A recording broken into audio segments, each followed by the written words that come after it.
அருணாசலத்தின் அடிவாரத்தில் ஒரு சிறிய கிராமம்.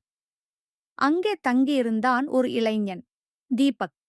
வறுமை, பிரச்சனைகள், தோல்வி அனைத்தும் அவனுடைய தோழர்களாகி இருந்தன. படிப்பில் தோல்வி, வேலையில் நிராகரிப்பு, வீட்டில் நம்பிக்கையின்மை. ஆனால் அவனுக்கு இருந்தது ஒரே ஒரு நம்பிக்கை, பக்தி.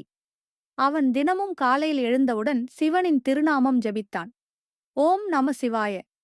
அவன் சொல்லுவான், சிவபெருமான் இருக்கிறாரே, எனக்கு பயமில்லை, அவன் இருக்க பயமேன்.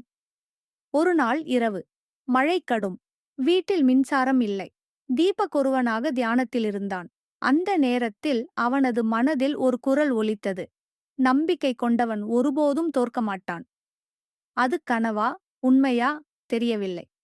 ஆனால் அந்த குரல் அவனுள் ஒரு தீப்பொறி ஏற்றியது. மறுநாள் காலை அவன் உற்சாகமாக எழுந்தான். தனது தோல்வியை நினைத்து வருந்தாமல் புதிய தைரியத்துடன் தனது கனவை நோக்கி நடந்தான். அவன் வேலை தேட ஆரம்பித்தான். எத்தனை கதவுகள் மூடப்பட்டாலும் அவன் சிவபெருமானை நினைத்து ஒரு சிரிப்புடன் சொல்லுவான், இது எனக்காக அல்ல, சாமி இன்னும் நல்லதை வைத்திருக்கிறார். காலம் கடந்தது. அவனின் பொறுமை, பக்தி, உழைப்பு மூன்றும் இணைந்து அவனை உயர்த்தின. அவன் ஒரு பெரிய நிறுவனத்தில் வேலை பெற்றான்.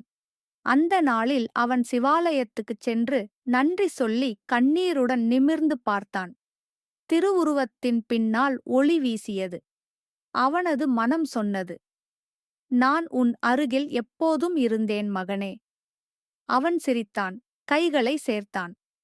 அந்த சிரிப்பில் ஒரு உண்மை இருந்தது. சிவபெருமான் இருக்கையில் பயமில்லை. அவன் இருக்க பயமேன்